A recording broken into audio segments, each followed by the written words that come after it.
Hey, it's Nadia with Empower Counseling. Today I want to talk a little bit about grief, the grieving process, some of the symptoms, and some of the coping skills. So let's start with types of grief. Typically, when we hear the word grief, we think somebody grieving over the loss of someone that they loved. Someone died and they're grieving over that. However, grief encompasses a lot more. So it's not just losing someone you loved. There's a lot more under that umbrella. So grief specifically is the experience of sorrow after the loss of someone or something. And so let's look at some examples, right? So it could be, of course, the death of a loved one, family or friend. Having a miscarriage, that's a big one. Losing a pet, also a very big one. And then another big one is loss of good health, right? So being diagnosed with a chronic illness or a terminal illness can trigger the same grieving process that you see when somebody has lost a loved one. The same is true for somebody grieving over the diagnosis of someone they love, whether it be a chronic illness or a terminal illness. That can also trigger the grief process. And then, of course, we have divorce, separation, breakup. Those all trigger the same kind of grieving process. Loss of your job, retirement, loss of financial stability also can trigger grieving. Similarly, the loss of a goal that you wanted to obtain that you can no longer obtain for whatever external factor or reasons there may be can also trigger grief. Loss of a friendship, even if the person didn't pass away, if you have like a friendship breakup, that can trigger a grieving process as well. And then, of course, loss of feelings of safety after some sort of trauma, loss of a home or belongings due to a natural disaster or some type of accident also can trigger grief. Additionally, selling your home or having to relocate to another state can also trigger grief. And then we have these things that we should be happy about that can also cause grief. So for example, graduating college, entering the workforce, that change can trigger some type of grieving process. And additionally, something that we would never think that could trigger grief would be giving birth to a newborn baby. Baby's healthy, everything. But for some reason you find yourself mourning over the loss of freedom, right? So you were just married, or just single or whatever it may be, but it was just you. And then now you have this little precious child to take care of. So you could be grieving over the loss of whatever freedom you had. So what are some feelings that people may experience during the grieving process? Let's look at those real quick. So starting out could be agitation, irritability, feeling impatient. So kind of feeling like they're on edge, they want things now, so they want the pain to go away. They don't have the patience to deal with the pain, they just want it gone. That can make them irritable, agitated, and all of those kind of negative emotions. Then we have anger and betrayal. So you may hear people say they're angry that their loved one died and left them. Maybe they feel betrayed by that person or by their higher power, whatever it may be. Could be a lot of things depending on the type of grief. Then of course we have the shock and disbelief, like the shock of the sudden change. That's pretty shocking, and somebody may experience some disbelief that this is happening to them and this is their new scenario. This is going to be their new normal that they have to learn to live with and cope with. And then of course we have apathy and numbness. So somebody's feeling apathetic, so they're not feeling their emotions to 100%. They don't really care what happens either way. Just their feelings are numbed, kind of like they're on autopilot. That's a really, really important thing to remember as part of the grieving process. And then we have emptiness and feelings of loneliness. So that emptiness could come from a loss of identity. So maybe you were a marathon runner and then you get diagnosed with an arthritic condition.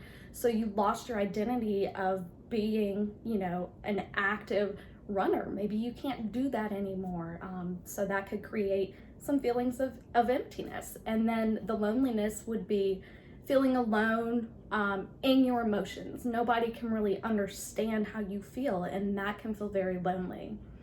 Anxiety and fear. So anxiety about your own safety, like if you lost a family member due to some type of cancer, maybe you experience a lot of anxiety worrying that could happen to you or happen to another family member, because cancer is hereditary, or can be, and it's really scary. So just fearing your safety or well-being or someone else's.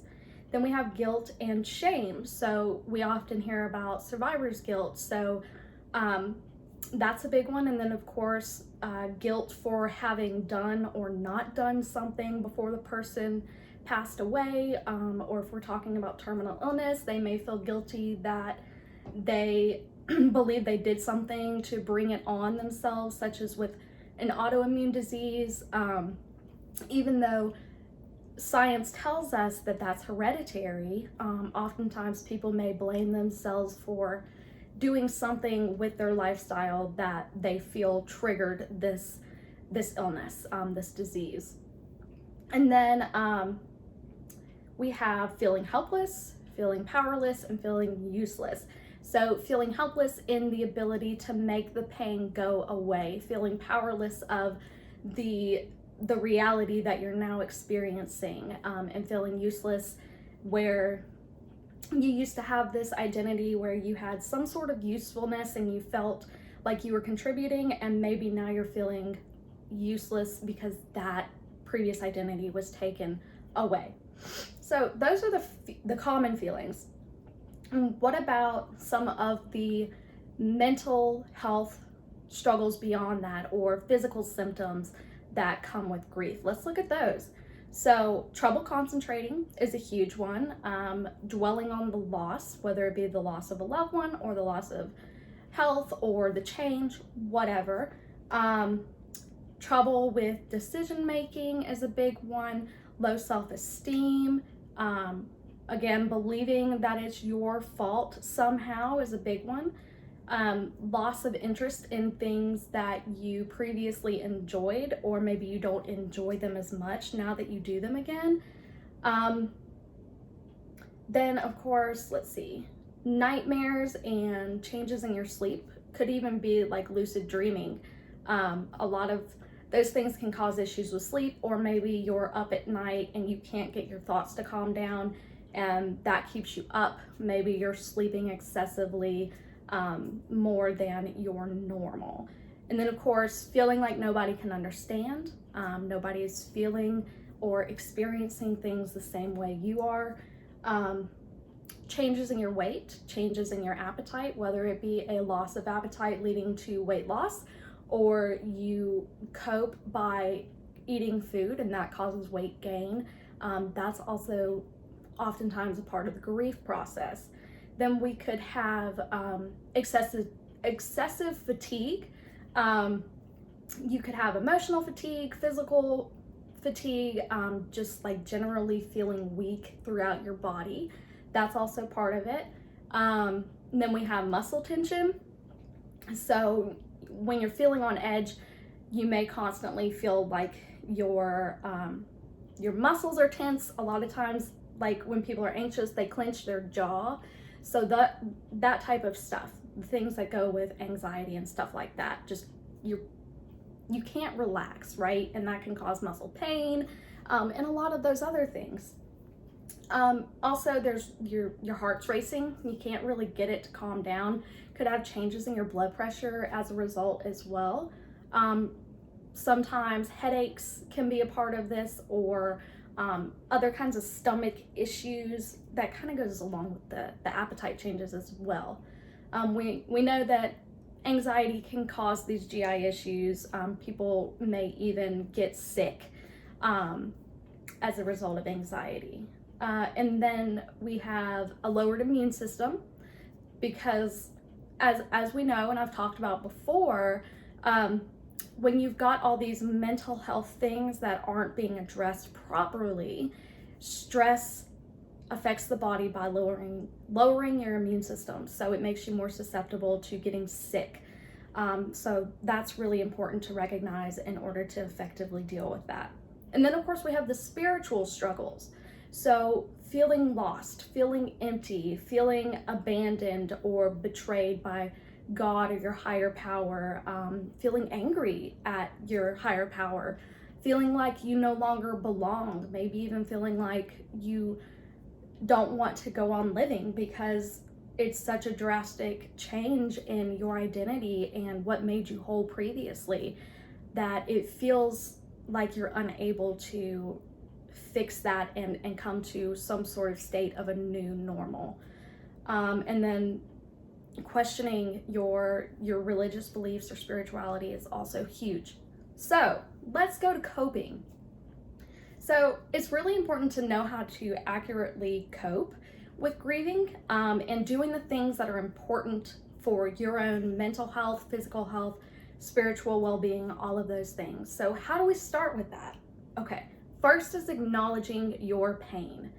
If you ignore your pain, you're gonna prolong the process and maybe even end up feeling worse in the end. So it's very important to acknowledge your pain, recognize the emotions, and effectively deal with them and honor yourself in that way because you deserve to be able to work through it in a healthy way.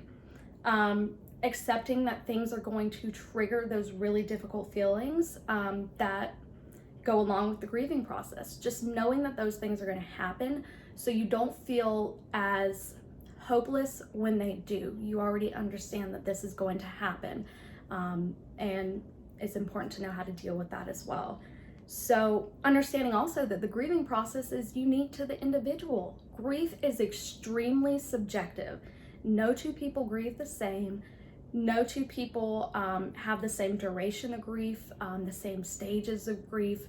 It's different for everybody. So it's important not to compare your grief to someone else's. Very important to stay involved with your support system. These people can help hold you up, help give you hope, help obviously support you during this time of change, whether it be the loss of a loved one and they're helping you with funeral arrangements or other types of decisions, or when you have a chronic illness diagnosis, the support with getting things done around the house that you might not be able to do, or just emotional support while you grieve over the loss of your health. Just support systems are very important. And then we have self-care. Self-care is extremely important. So doing things that you enjoy or used to enjoy that you want to be able to enjoy again. So whatever hobbies or activities you used to have, being creativity is very important when you've lost a loved one, whether it be painting, writing poems, drawing, or some other type of craft. Creativity is very effective when dealing with grief. Also important to make sure you are eating, sleeping, and exercising properly so those physical symptoms that we talked about earlier are being addressed in a healthy way, and you can just ensure that your physical state is not going to suffer as a result of the grieving process. Going back to the triggers, so knowing what your triggers are and knowing what you need to do to deal with them. So sometimes it could be taking mental health days from work. It could be contacting your support system and spending time with friends. It could be something that you do on your own to help you relax. Really important to know how you can effectively react to your triggers in order to take care of yourself. Support groups. Support groups are huge. So important to get involved with a group of people, some type of community that understands what you're going through. So this can be in person, but what I really love about the internet is you can find support groups everywhere. So Facebook has a variety of support groups. So for different chronic illnesses, for different types of loss, for different types of life transitions that can trigger grief. So if you live in a rural area or you have some type of disability that affects your mobility, and maybe you don't want to go out into public, where you could like risk your own health if you have a suppressed immune system, those online support groups are fantastic for people that just for some reason don't have access to the in-person support groups. And then, for example, if you've lost a loved one, there's something called rituals of affirmation. So these are like the thank you letters that you see people write for the lost loved ones. It could be writing poetry, just some type of creative writing that affirms your relationship with that person. And then on that same note, there's something called gratitude letters. And these are really fantastic. So the style of this is you're writing to the individual that you've lost, and you're identifying the things that you loved about that person, some great experiences and memories you have, lessons you've learned, just what you're grateful about having experienced with that person. And then at the end of the letter, you empower yourself by identifying how you're going to honor that person and their legacy every day for the rest of your life. So if you lost somebody that was very kind to others and very patient and understanding, you can honor that person by inheriting those traits and ensuring that you are able to act and feel the same way that that person taught you. And then finally, seeing a therapist. Because grief is so specific and varies so much between people, oftentimes we struggle effectively getting through it because it's not a one size fits all. It's not like an instruction guide that you know how to effectively deal with it and then you're done. A skilled and qualified therapist that is aware of working with the grief process and knows those types of counseling interventions and can give you that support you need during this time can be a huge factor in a speedy recovery from grief and doing so effectively. So if you're in Georgia and you find that you are struggling getting through a grieving process, you can feel free to give us a call at Empower Counseling at 770-283-8386 or visit our website to schedule yourself or schedule a phone consultation at www.empowercounseling.net. And I just hope that you recognize that you don't have to go through this alone.